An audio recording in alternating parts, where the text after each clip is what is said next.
Good afternoon. Welcome to Long Live Third Parties Podcast. Free Press Media Press Inc., a third parties books publisher, sponsors this podcast.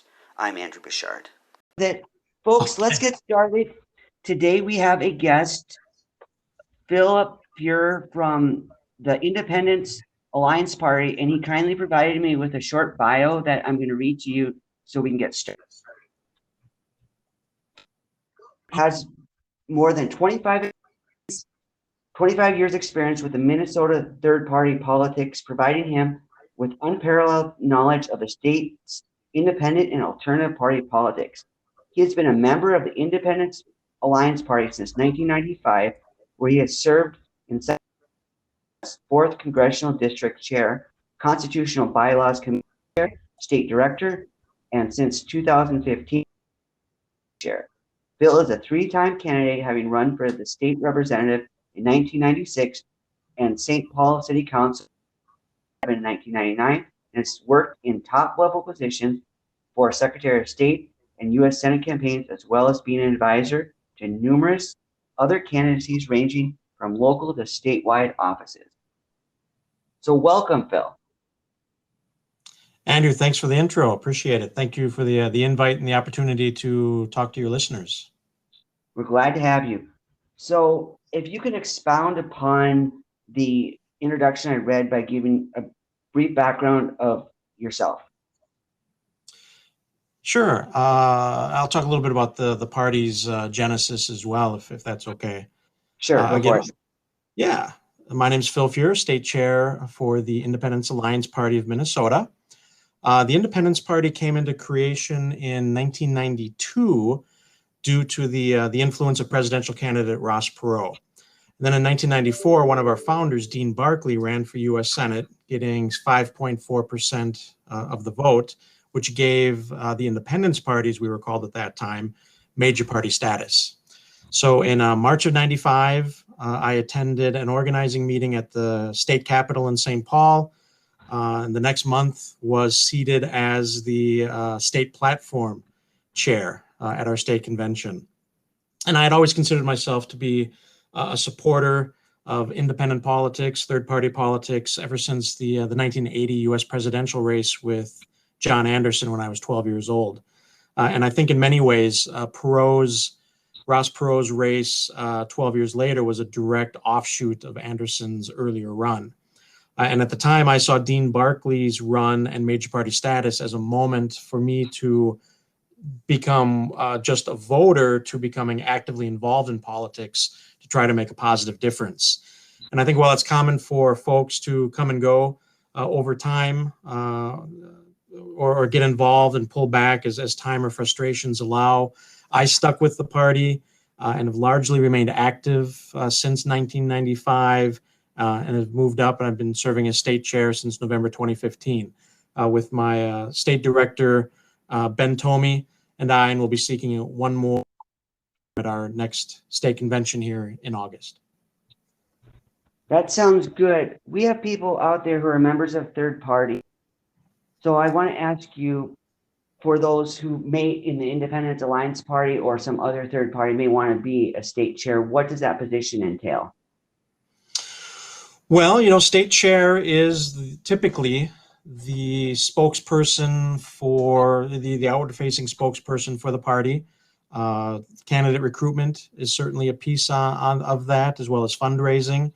And it's really the main manager, the CEO, so to speak. If you were to look at it as a business, it would be the chief executive officer, the CEO of the party, and everything that might entail. So managing other officers, managing a board of directors, which is typically called a state executive committee, and then just leading the visioning and moving a party forward. Interesting. So kind of what the Independence Alliance Party stands for and its platform.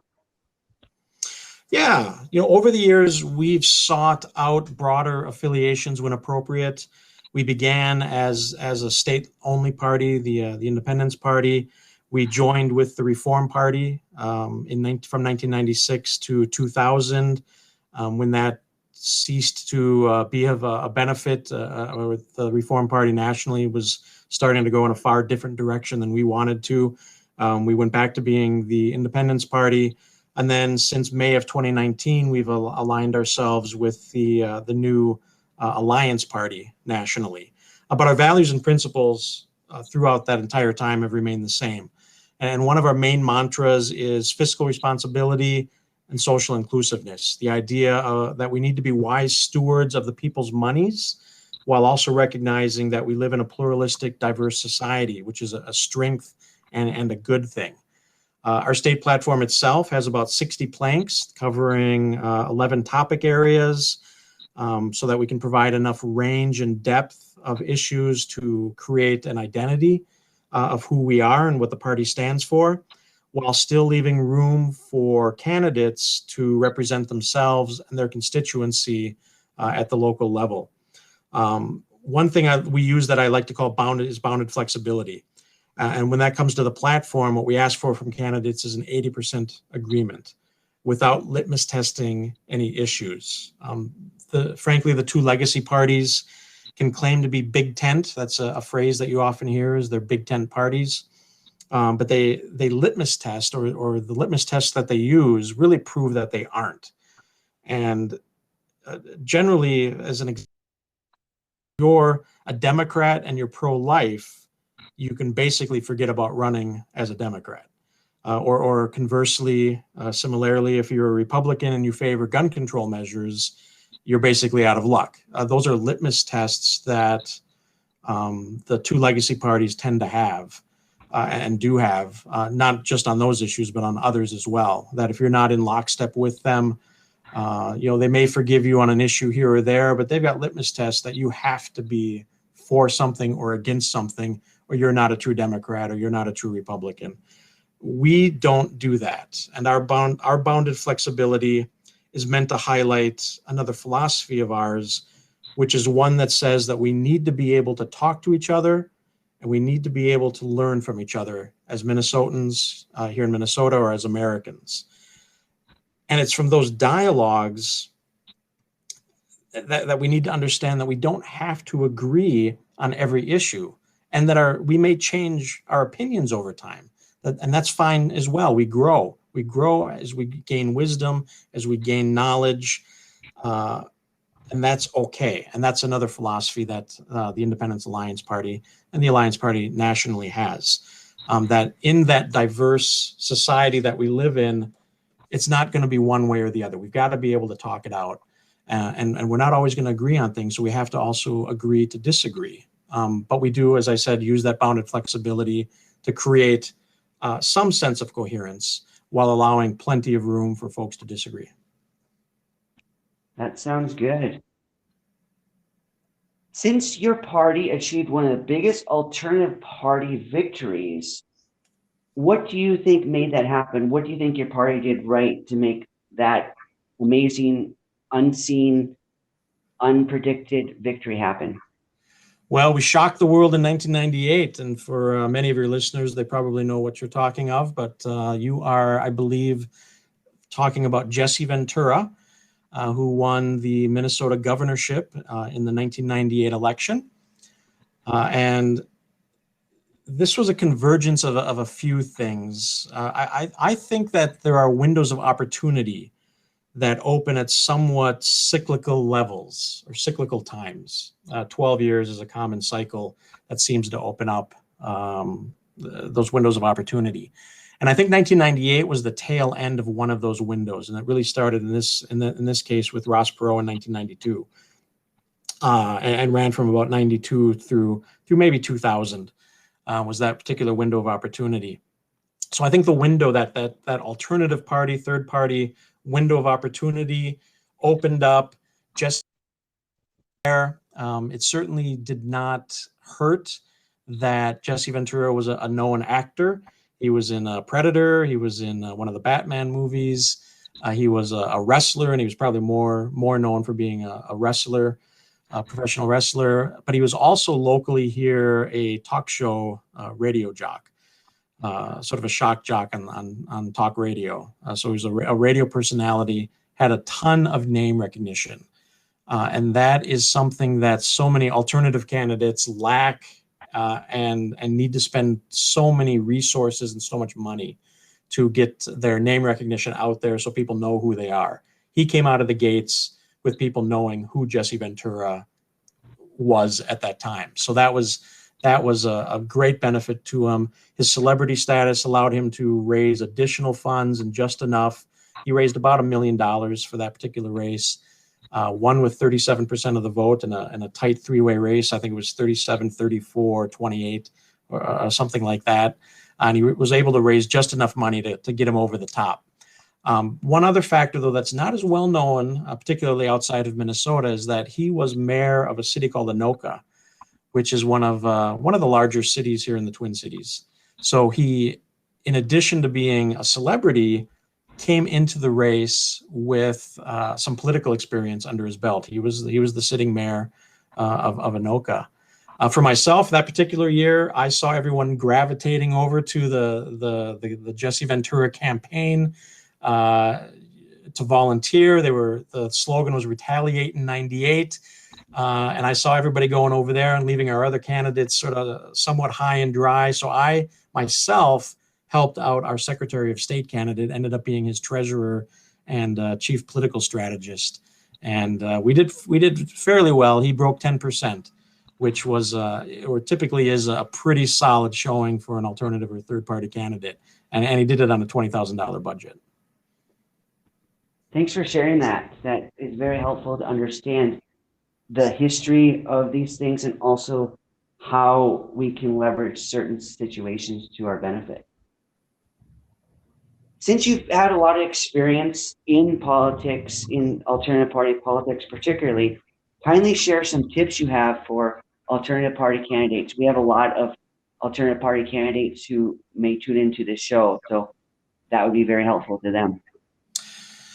Yeah, when I meet with candidates, one of the first things that we go over is to have them self-reflect as to why. Why are you running? And a candidate needs to know why you are running. And at surface level, that may sound like a stupid question, but it truly isn't.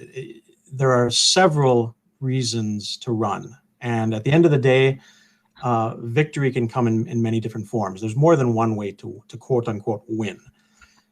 So you've got to ask yourself, are you looking to run for office because you want to win, and your definition of win is you're raising your right hand and taking the oath of office in January after the election?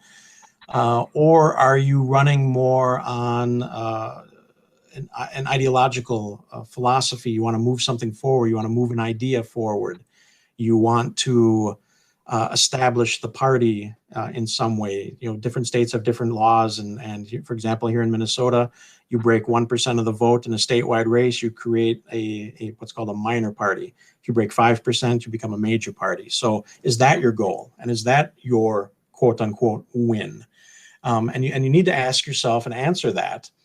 And that's where you can then start to move forward with other pieces of the campaign, because if the oath of office is your goal, you're going to have to do different things and more things and have more people and have more money than you're going to probably need if you're simply moving an issue forward, and whatever issue that might be.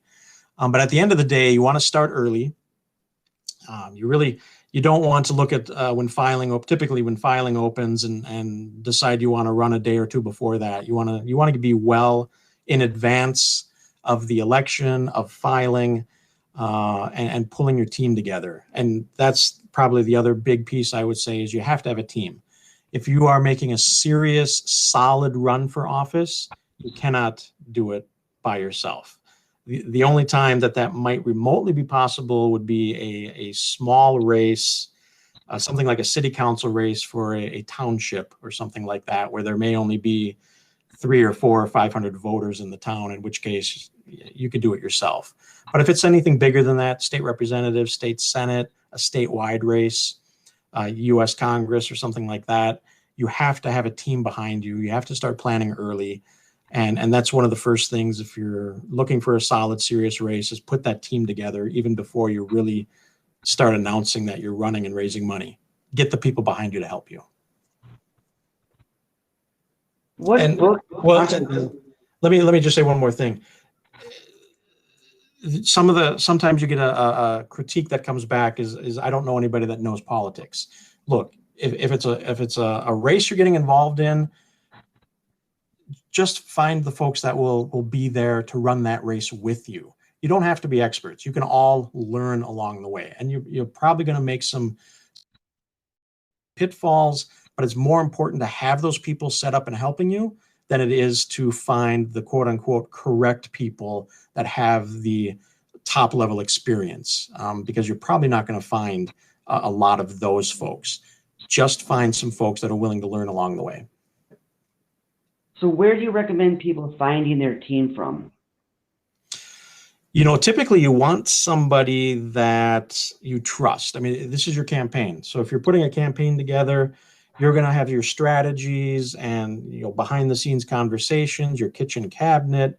You're going to want to have folks that you trust. So I would usually start with friends, coworkers, acquaintances, your college roommates, folks that you know and trust. That would be the first level that I would start at. The next level would be if you are affiliated with an alternative party, check with the congressional district chair or your legislative district chair or the state chair, whoever it is that might be available to talk from the party, to see if there might be some folks available that might step in and help you out as well, to augment the team that you put together. But the team that a candidate puts together usually does largely consist of friends, family, and trusted individuals. Sounds good. So what book and or podcast recommendations do you have for our audience?